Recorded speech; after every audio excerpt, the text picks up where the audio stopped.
good. Not good. Good. Now, this is the most requested device recently. It's been all over my social media. You guys have been hitting me up on Twitter, as usual, in the comments. Lou, you're looking at so many smartphones.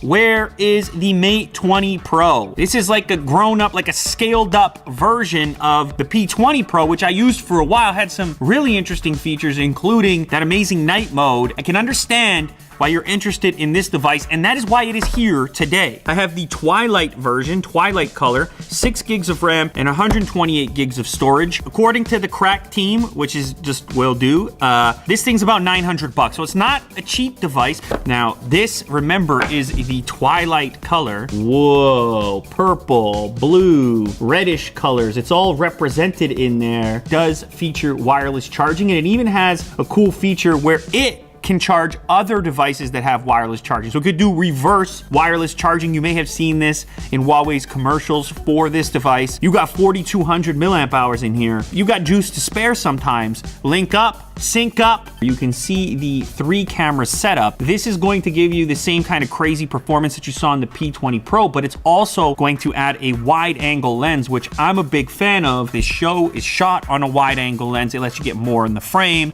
That's kind of a nice move. If you're gonna put a bunch of cameras, give us a different focal length. This colorful power switch kind of suits the theme with the Twilight look. Now, some of you might be upset there's no headphone jack on a device. I don't even know if we're crying about this thing anymore. Maybe, maybe not. It also features expandable storage, as I mentioned earlier, but it's a weird new format called nano storage, something along those lines. So those cards might be a little hard to get, at least for now, but it's expandable storage if you need it. I mean, it picks up fingerprints. It's glass. Look at that already. If you want, put the clear case on. Okay. I don't know. Does it solve the problem? Not really. Maybe this just gets fingerprint. Oh, yeah. Then this just gets, I don't know. Glass backs. The supercharge power brick, what, 70% of juice in half an hour? Is that what it is, Will? Supercharge. How fast is it? 70% in 30 minutes. That's what I said. Without this guy over there, I mean, let's just pack it in. Let's go do something else. They included a headset, Type-C headset with microphone. Also the adapter, since you lost the mini jack. Ooh, all right, that's a display. Yes, it's got a notch, all right, I noticed. Apparently, this is not just housing the front-facing camera, but also the face unlock tech. The contrast and detail on this particular wallpaper, my goodness, that's pretty nice. 3120 by 1440 is the resolution, plenty of pixels there. It's a 6.39 inch display with very little bezel. I mean, there's a bit of a chin there. It's a lot of display, and it's nice to look at, I gotta be honest. Now, you probably also noticed that there is no fingerprint scanner anywhere on the device. We've seen this popping up on other devices, including the recent OnePlus device. It's still an emerging concept, but it actually works in those other cases surprisingly well. In-screen fingerprint. Here we go. Let's enroll it. Let's give this a shot real quick. Edges. Get the edges in there. Wow, they take a ton of data on there. Ooh.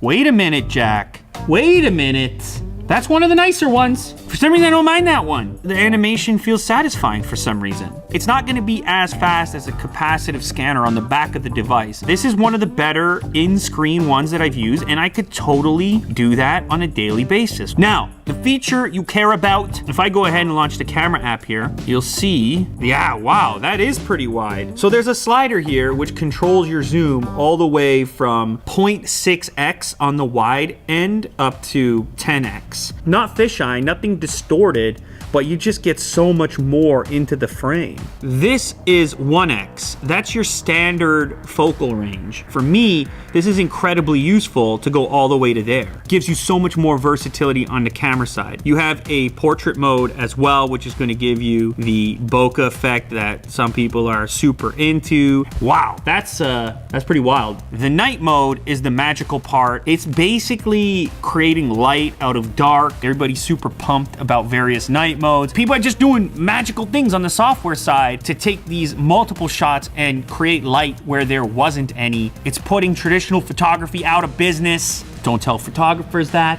Should we hit some lights? There's the plant. It's pitch black. You can see on the frames, you're looking at me, it's pitch black. You will have night vision, actual detailed night vision in pitch black, guys. Now, yeah, of course, the plant is not as saturated. It's not the same quality as what you would get without having to shoot in pitch black, but it's way better than what you would have captured otherwise. You will be amazed at what you're able to produce in environments you never would have imagined taking photos before. Okay, so we have sound. Where is it all firing from? Oh, wow. So it's not a separate speaker grill. The sound is firing from the USB-C port. Yeah. Whoa, I don't know if I've seen that before. But not exclusively. It's coming out of the earpiece as well. I don't know. I don't know how it compares to the other stuff we've tested recently.